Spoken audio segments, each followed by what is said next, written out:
Hello বন্ধুরা, নিয়ে চলে আসলাম আরেকটি নতুন ভিডিও নিয়ে। তো আজকের ভিডিওতে কিন্তু থাকছে নতুন একটি মাছের অসাধারণ একটি রেসিপি। আর প্রথমেই হলো যে আমি সকালে খাবারের জন্য একটা ডিম ভেজে নিয়েছি। আর এই ডিম ভাজার সাথে পান্তা ভাত আছে, পান্তা ভাত, মরিচ আর হলো পেঁয়াজ দিয়ে সকালের খাবারটা খেয়ে নিলাম। খাবার শেষ করে আবার চলে আসলাম আপনাদের সাথে। তো এবার আমি দুপুরে রান্না শুরু করবো। তো চলুন দেখা যাক দুপুরে আমি কী রান্না করি।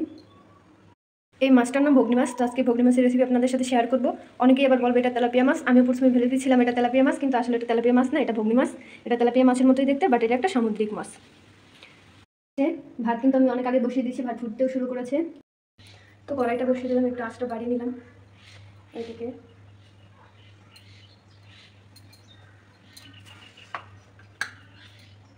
তো মাছের মধ্যে দেখতে পাচ্ছেন এই যে হলুদ আর লবণ দিয়ে দিয়েছি। এবার মাছগুলোকে ভালো করে মেখে নেব।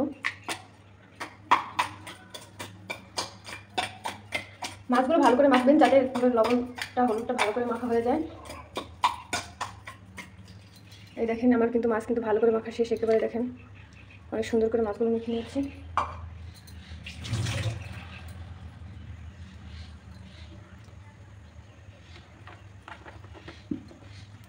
তো প্যানে দিয়ে দেবো তেল। এবার তেলটা যখন গরম হয়ে আসবে এর মধ্যে দিয়ে দিতে হবে হলুদ লবণ দিয়ে মাখা মাছগুলো। তো তেলটা মনে হয় গরম হয়ে গেছে। তো এবার মাছগুলো দিয়ে দেবো।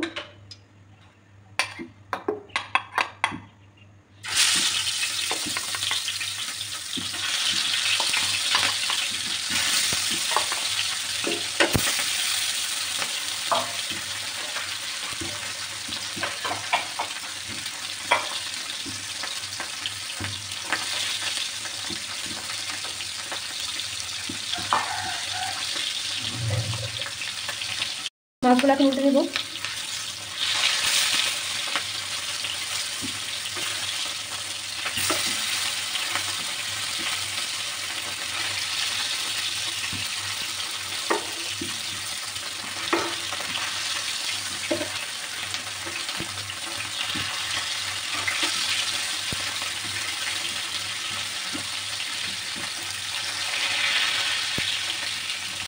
তো মাছগুলো কিন্তু আমার ভাজা শেষ, এবার তুলে নেব।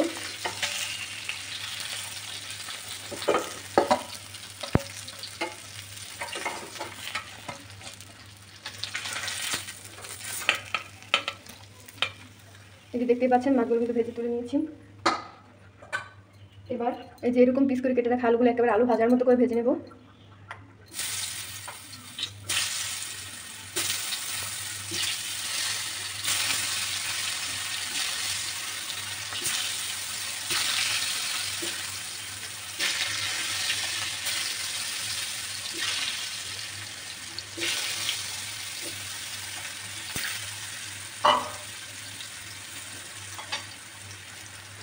এগুলো একেবারে আলু ভাজা যেরকম হয় আর কি, একেবারে লাল লাল করে যাতে সিদ্ধ হয়ে যায় পুরো, সেভাবে ভেজে নেবেন। তো আমার আলুগুলো ভাজা শেষ, এবার আলুগুলো তুলে নেব।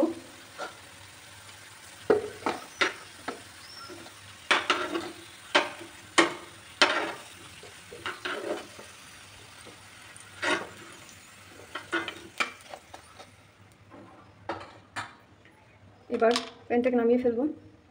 গরম জল করার জন্য কড়াইতে জল দিয়ে দেবো। মাছের ঝোলে যদি গরম জল করে দেন তাহলে কিন্তু আলুগুলো আর শক্ত হয়ে যাবে না। অনেক সময় দেখা যায় যে আলুগুলো ভেজে নিলেও তরকারিতে দেওয়ার সাথে সাথে শক্ত হয়ে যায়। আর এখানে যদি আমরা গরম জলটা ব্যবহার করি তাহলে কিন্তু আলুটা শক্ত হবে না। তো আমিও সেটাই করছি। আর আজকের মশলাগুলো একটু দেখিয়ে দিচ্ছি, কম মশলা একেবারেই। এই যে দেখতে পাচ্ছেন এই অল্প কয়েকটা মশলা দিয়ে আজকে ভগ্নি মাছের এই রেসিপিটা হবে। আর রেসিপিটা কিন্তু খেতে অসাধারণ হবে। এখানে নিয়েছি কাঁচামরিচ কুচি, তারপর রসুন কুচি, জিরে, দারচিনি, এলাচ আর পেঁয়াজ কুচি।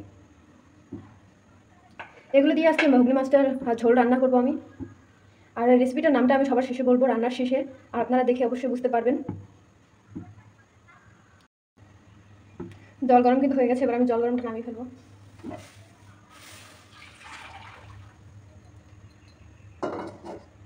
এবার এই কড়াইটা যখন গরম হয়ে যাবে তখন দিয়ে দেবেন মধ্যে তেল। তো কড়াইটা কিন্তু আমার গরম হয়ে গেছে।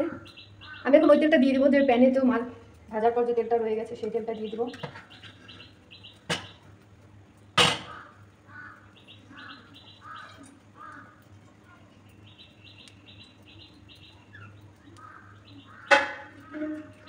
তো মনে হচ্ছে তেলটা একটু কম পড়েছে, আর একটু তেল দিতে হবে। তাই আর একটু তেল দিয়ে দেবো এখন।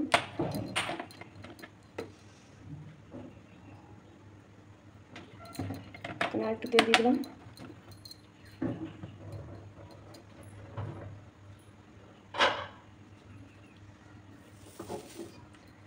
তেলটা কিন্তু গরম হয়ে গেছে অলরেডি।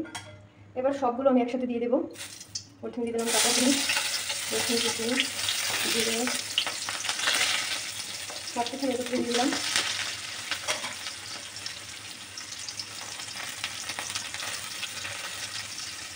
এবার এগুলোকে ভালো করে ভেজে নিতে হবে, একেবারে ভালো করে ভেজে নেবেন, পেঁয়াজগুলো যেন লাল লাল হয়ে যায়।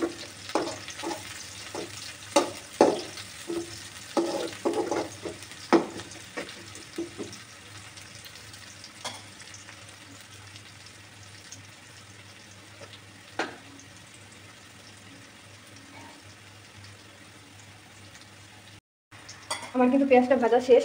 এবার এর মধ্যে দিয়ে দেবো হলুদের গুঁড়ো, আর দিয়ে দেবো মরিচের গুঁড়ি। মরিচের গুঁড়ি আমি কাঁচামরিচ দিয়েছি, তার জন্য এখানে 2 চামচ দিচ্ছি, আর একটু বেশি দিয়ে দিলাম। এবার এর মধ্যে কিছুটা জল দিয়ে দেবো।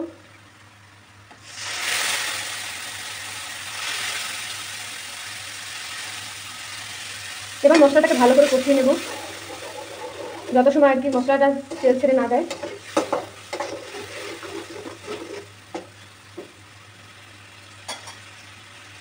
তোমার ভাত রান্না শেষ, এবার তো ভাতটা নামালাম। এই মশলাটা কিন্তু প্রায় ভাজা হয়ে গেছে, আর একটু কষিয়ে নিতে হবে মশলাটা।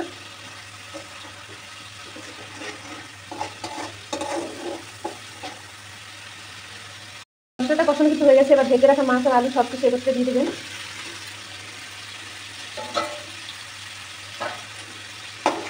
এগুলোকে ভালো করে আর একটু নেড়ে চেড়ে নেবেন। মাছগুলো একটু সাবধানে নাড়বেন যাতে ভেঙে না যায়।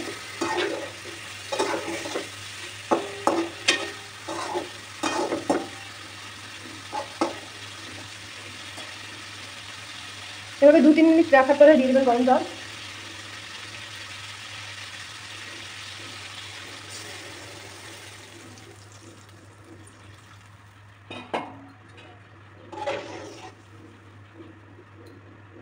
গরম জল দিয়ে দিলাম, এরপর দিয়ে দেবেন পরিমাণ মতো লবণ।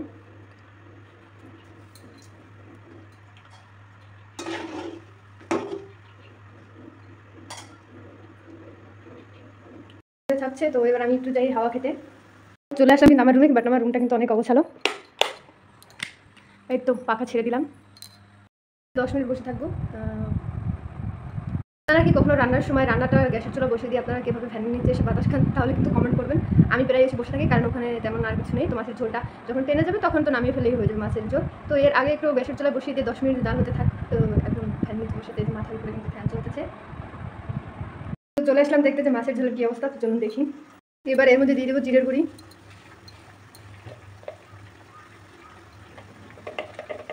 এই যে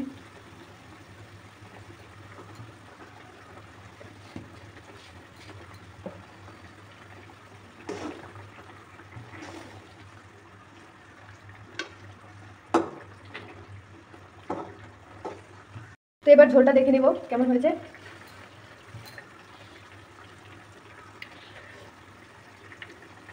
একেবারে পারফেক্ট হয়েছে গাইস, সব কিছু দিয়ে ঠিকঠাক।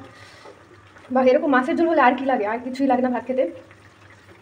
মাছের ঝোলটা অসাধারণ হয়েছে। বাস নামিয়ে নিলেই রেডি ঘুগনি মাছের একেবারে আলু দিয়ে লাল ঝোল, ঝাল ঝাল লাল ঝোল। তো মাছের ঝোল আমার হয়ে গেছে, কারণ আমি এটা নামিয়ে নেব।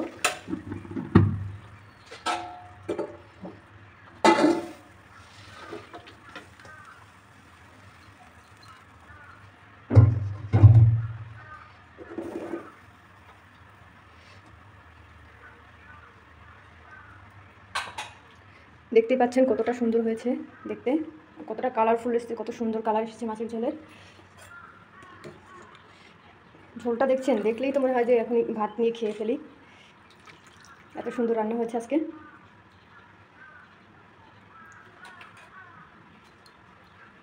তো আজকের ভিডিওটি এই পর্যন্তই। আর আমার ভিডিওটি ভালো লাগলে আমার চ্যানেলের পাশে থাকবেন, আর আমার চ্যানেলটি সাবস্ক্রাইব করবেন। আর এরকম আরও নতুন নতুন রেসিপি পেতে আমার চ্যানেলের সাথেই থাকুন। টাটা।